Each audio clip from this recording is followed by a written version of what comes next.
Bonjour, bienvenue à toutes et tous. Je suis ravie de vous retrouver pour ce dernier dimanche en politique, dernier avant le premier tour bien sûr de l'élection présidentielle à laquelle nous allons consacrer cette émission.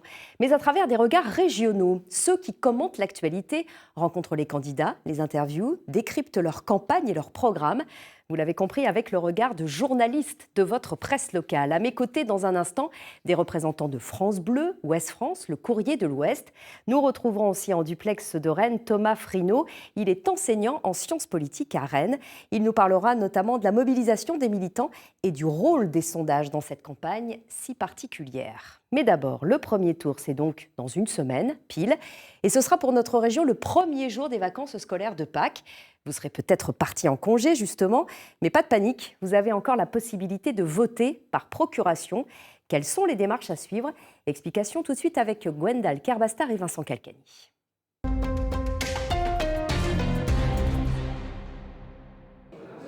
Dans le hall du commissariat central de Nantes, une file d'attente qui s'étire. À une semaine des élections présidentielles, on se presse pour obtenir une procuration. C'est le cas d'Antoine. Il va demander à sa grand-mère de voter pour lui. Je suis venu déposer une procuration pour le second tour de l'élection présidentielle puisque je peux pas me déplacer dans mon bureau de vote dans le Finistère parce que je suis en voyage familial avec mes parents et mon frère. Voilà, je viens juste être sûr que mon vote soit entendu. Comme Antoine, près de 4000 personnes ont déjà récupéré leur procuration.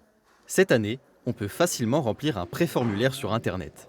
Il faut juste finaliser le tout au commissariat, à la gendarmerie ou au tribunal. C'est vraiment facile à faire. Il suffit bien sûr de disposer d'un poste Internet et ça vous évite de remplir tous les formulaires. Il n'y a plus d'échange si vous voulez parce qu'en temps réel, les mairies sont tenues informées des procurations. Entre 80 et 85% des demandes de procuration passent désormais par Internet.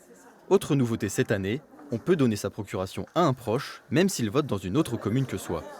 Par contre, il faut quand même se déplacer dans son bureau d'inscription. Vous pouvez choisir entre le mandataire et le mandant, même s'ils ne sont pas résidents rattachés au même bureau de vote.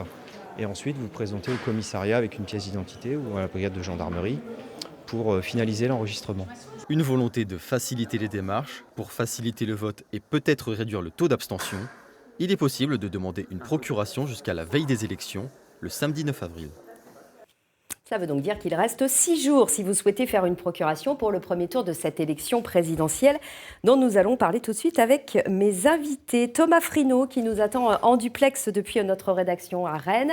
Bonjour, vous êtes maître de conférences en sciences politiques à l'Université de Rennes et également à Sciences Po Rennes. On vous retrouvera au cours de cette émission. Et puis à mes côtés en plateau, Yves Trécadurand, bonjour. Bonjour. Vous êtes journaliste au Courrier de l'Ouest à Angers. Germain Treille. Bonjour. Vous êtes rédacteur en chef à France Bleu Mayenne, à Laval donc. Et puis Arnaud Vajdic, bonjour. Bonjour. Vous êtes directeur départemental de Ouest France en Loire-Atlantique. Les uns et les autres, moi-même, nous avons couvert un certain nombre d'élections, notamment l'élection présidentielle.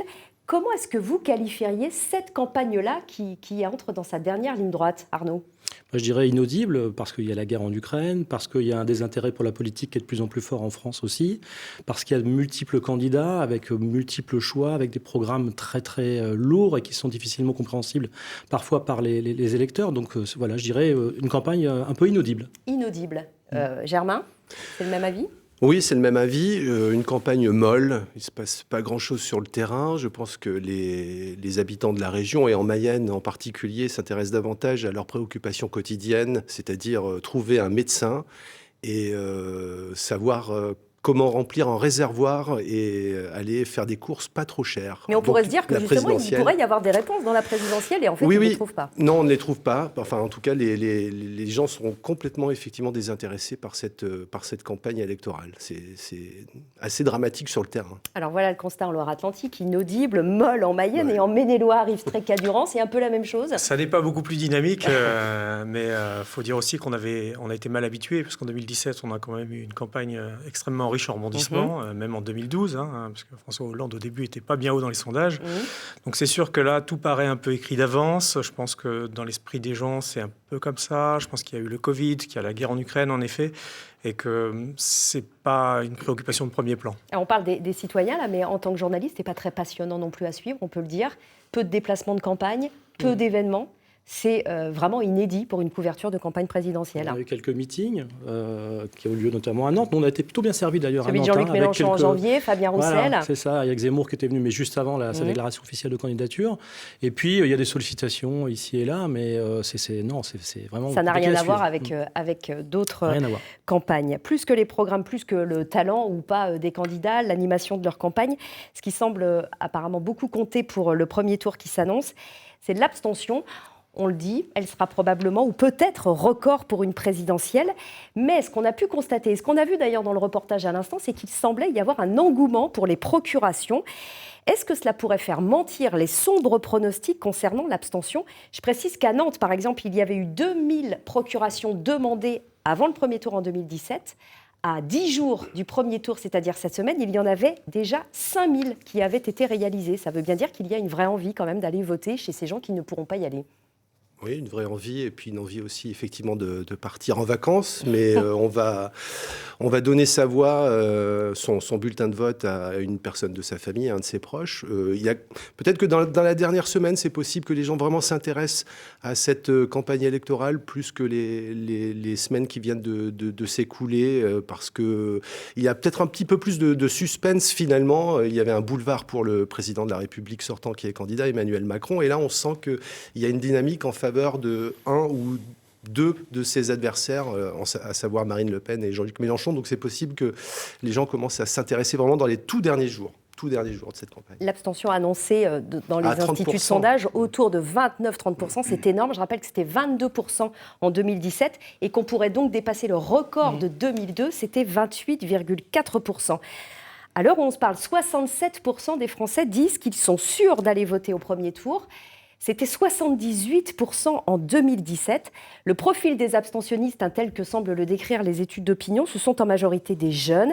4 sur 10 disent qu'ils n'iront pas voter, soit parce qu'ils ne sont pas inscrits, soit parce qu'ils ne veulent pas aller voter. Yves Trécadurand, c'est une tendance de fond, cette désaffection des jeunes pour l'élection, pas pour la politique d'ailleurs. Ouais, alors c'est assez troublant parce qu'il y a un contraste en fait entre la mobilisation qui peut être celle des plus jeunes, ceux qui sont en âge de voter ou même qui sont encore au lycée, donc qui ne pourront pas voter pour cette élection-là, notamment sur la question du climat. Et c'est quelque chose qui les mobilise beaucoup. Ils sont assez désespérés d'ailleurs de voir que le candidat écologiste est à 6% dans les sondages. Et ils se disent que la prise de conscience n'a toujours pas eu lieu. Donc il y a cette frange-là de la jeunesse qui est très mobilisée et qui aurait envie et qui va aller voter. Et puis, il y a toute une autre partie qui, elle, s'en moque. Mais c'est vrai qu'il y a un vrai contraste très fort. Je suis assez d'accord. Il y a d'abord le fait que les partis soient éclatés, morcelés, souvent animés par des égos. On le voit, c'est pour ça d'ailleurs qu'il y a une véritable désunion de la gauche aujourd'hui. Et puis, il y a certains aussi jeunes qui réclament un vote blanc, qui n'existe pas. Donc ça, c'est aussi quelque chose qui manque. Mais à contrario, ce qu'on constate, c'est qu'il y a un engagement citoyen en France qui est assez fort quand même. Mais qui ne se traduit pas dans les élections. Mais qui ne se traduit pas dans les élections. Et si l'engagement politique est aussi fort que l'engagement citoyen, ce serait complètement différent. Et là, ce qui nous ramène en fait à dire, je pense que c'est un peu l'écoute des citoyens qui est au centre de tout. Alors, est-ce que les politiques écoutent suffisamment les citoyens ? Est-ce que les médias aussi les écoutent dans les reportages qu'ils peuvent faire ? On en parlera tout à l'heure avec les sondages notamment. Et c'est peut-être ça l'explication aussi de l'abstention. Alors, l'abstention annoncée, elle est importante, on le dit, auprès des jeunes, auprès des catégories défavorisées, et puis également en milieu rural. Écoutez à ce sujet les commentaires des habitants d'une petite commune de la Sarthe, c'est Vibray, commentaires recueillis notamment par Paul Albrand. Écoutez. Les présidentielles ou Paris, l'Élysée, tout ça, chez nous, on s'en rend pas vraiment compte. Nous, ce qui nous concerne, c'est notre petit village. C'est vrai que nos dirigeants ne vont pas suffisamment dans nos campagnes pour essayer de comprendre la vie de nos communes. Germain Treille, vous couvrez l'actualité d'un département rural, c'est pas la Sarthe, mais la Mayenne, c'est un petit peu identique. Oui. Est-ce qu'ils ont raison, ces personnes, de dire qu'ils sont oubliés des politiques, et notamment présidentielles ? Je pense qu'on peut dire qu'ils sont abandonnés, même. Je vais oser ce terme-là, oui, parce qu'ils ne se reconnaissent pas dans les programmes, dans les propositions.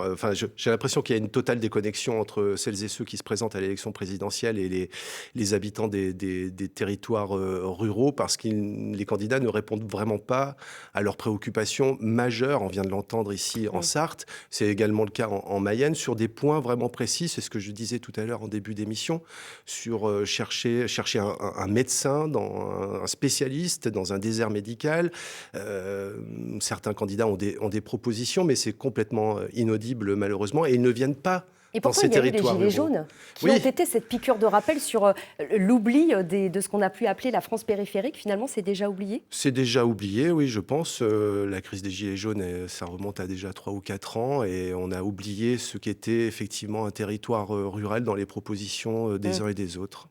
Thomas Frinon, on va vous retrouver. Vous nous attendez toujours en duplex de notre rédaction à Rennes. Vous avez, vous notamment, travaillé sur cette abstention qui, on le voit, progresse d'élection en élection. Alors, au-delà de la désaffection envers les politiques, envers les élus, est-ce qu'il ne faut pas, ou il n'est pas temps aussi de réfléchir à d'autres façons de voter pour inciter les électeurs, à d'autres moyens presque pratiques pour leur donner la possibilité d'aller vers les urnes ? Oui, tout à fait. Si on met de côté l'hypothèse du vote obligatoire ou la reconnaissance du vote blanc comme un suffrage exprimé, on peut penser à des modalités, au moins à 2 modalités. Une première qui serait d'élargir finalement les plages de vote, parce qu'elles sont aujourd'hui très réduites sur une seule journée, avec des bureaux qui ferment à 18h. Donc on pourrait imaginer avoir une plage de vote plus ouverte sur 2 jours, 3 jours. Mais alors on voit bien que 3 jours, ça impose d'aller voter en dehors des écoles primaires dans lesquelles souvent on vote. Donc il y a quand même des contraintes organisationnelles. Ça permettrait donc une modalité pratique. Ça permettrait aussi, à travers des restitutions intermédiaires sur le taux d'abstention, peut-être de convaincre certains d'aller voter lorsqu'on annonce l'abstention élevée. Et puis, à travers ces plages de vote, on maintient finalement le cérémonial électoral à travers le bureau de vote. A contrario, on pourrait penser à une modification du cérémonial électoral avec une alternative, c'est un vote électronique qui permettrait en quelque sorte d'abaisser le coût du vote ou de pouvoir voter de partout, donc qui serait intéressante. Ça permettrait de ne pas avoir à mobiliser des personnes pour organiser le scrutin sur 2 ou 3 jours, mais ça pose quand même une autre difficulté, c'est évidemment la question de la fiabilisation et de la sécurisation du dispositif technique. Et là, effectivement, il faut s'assurer qu'il ne puisse être falsifié. Donc c'est un autre type de difficulté en quelque sorte. On vous retrouvera dans un instant pour parler de sondage, Thomas Frinon. Mais d'abord, vous l'avez dit, les bureaux de vote, pour l'instant, ils ne sont ouverts que sur une seule journée. Ce sera donc dans une semaine. Ils seront ouverts depuis 3 heures maintenant. Alors certains, on l'a entendu, ne s'y rendront pas, mais d'autres, et heureusement, c'est encore la majorité, iront voter. Mais difficile encore pour eux de savoir quel bulletin ils vont glisser dans l'urne. Nous avons rencontré plusieurs citoyens. Ils partagent avec nous leurs états d'âme, leurs désillusions sur la politique. Sébastien Thomas, Maxime Jaglin et Sylvie Huc.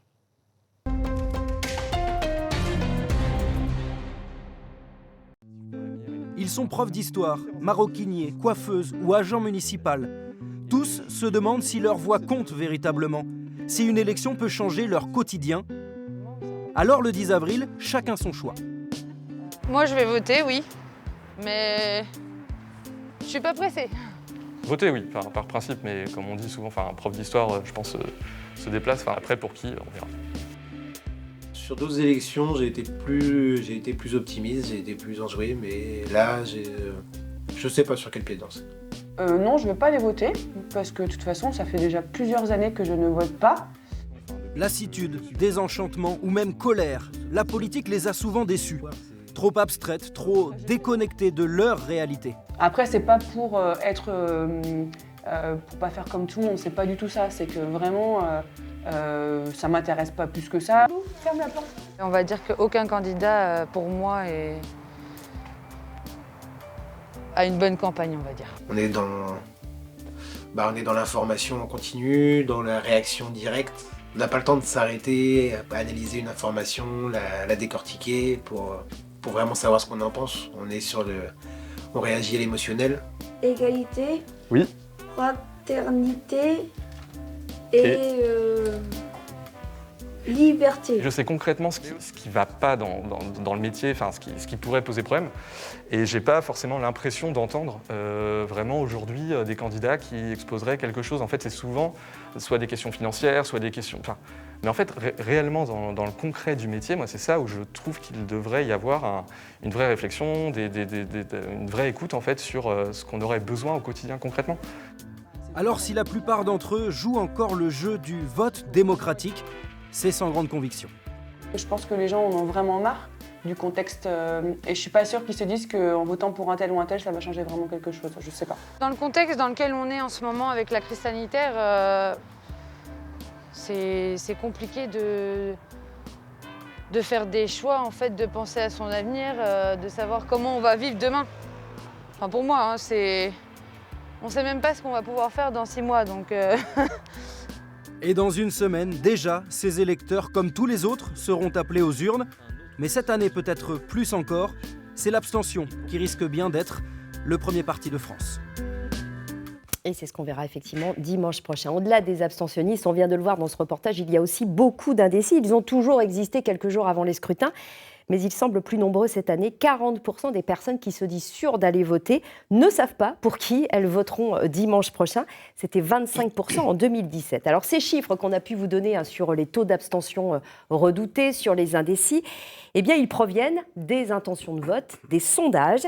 Ouest France a choisi depuis le mois d'octobre de ne plus en diffuser, de ne plus en commenter. Arnaud Vajdic, je rappelle que vous êtes directeur départemental de ce quotidien, le premier régional de France en Loire-Atlantique. J'imagine que c'est une posture qui n'est pas toujours facile à tenir, notamment dans la dernière ligne droite, là, maintenant. Non, c'est pas forcément facile à tenir. Ça a des conséquences aussi sur l'audience, sur le référencement d'un point de vue numérique. Hein. Ça, on va pas se mentir là-dessus. Mais par contre, on tient bon parce qu'on estime qu'une élection, ça n'est pas la course des petits chevaux.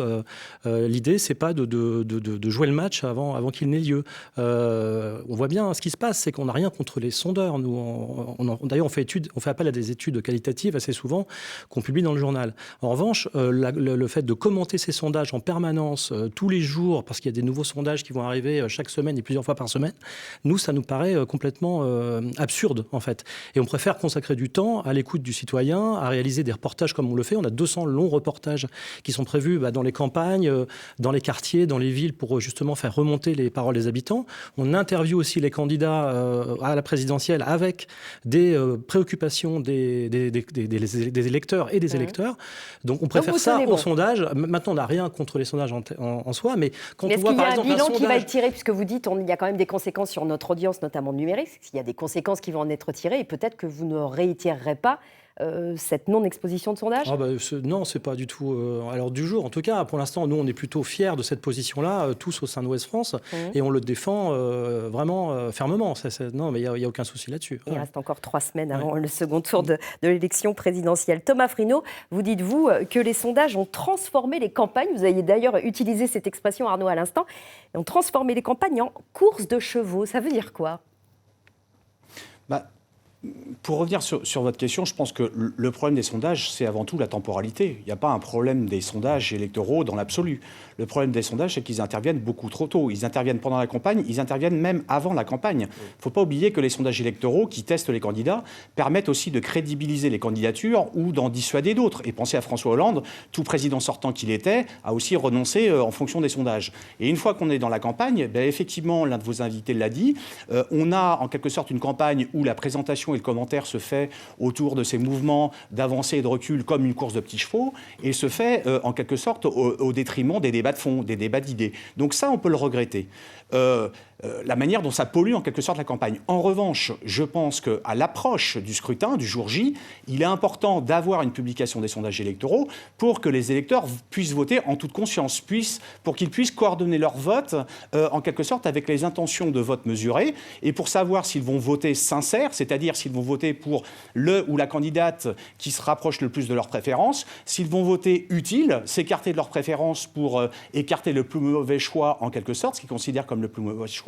Et donc, de ce point de vue-là, je pense que les sondages électoraux sont utiles à l'approche du jour J, mais ne doivent pas polluer, en quelque sorte, l'ensemble de la campagne et interviennent beaucoup trop tôt. Ils permettent à l'électeur, quelque part, d'affiner sa stratégie dans la toute dernière ligne droite lorsqu'il va glisser son bulletin dans l'urne. Avec ou sans sondage, en tout cas, ce qui est sûr, c'est que tous les médias que vous êtes, que nous sommes ici à France TV, nous couvrons bien sûr cette campagne, mais pas avec les mêmes règles. Elles sont draconiennes pour les radios et les télévisions, avec une égalité absolue entre les 12 candidats à la présidentielle depuis lundi dernier, depuis le 28 mars. La presse écrite, en revanche, n'a pas de contrainte, si ce n'est celle que déontologiquement elle s'impose. Germain Treille, on est tous les deux un petit peu dans le même bateau, en radio, télévision. Quelque part, c'est un peu injuste puisqu'on ne peut pas avoir cette même couverture Oui, c'est vrai. Enfin, injuste. Trop injuste. Non, je ne dirais pas que c'est injuste. Bon, voilà, c'est les règles de l'ARCOM, ex-CSA, qui effectivement, depuis le 28 mars, nous impose d'être à la seconde près pour chaque candidat jusqu'au 8 avril, la fin de la campagne du premier tour. Non, je ne vais pas employer le mot injuste. C'est vrai que c'est une contrainte de plus. Il faut faire très attention à ce que nous diffusons en fonction des tranches horaires. Absolument. Le matin, à midi, le soir, il faut la même exposition, le même nombre de secondes pour chaque des... C'est un casse-tête, il faut le dire. C'est un vrai casse-tête.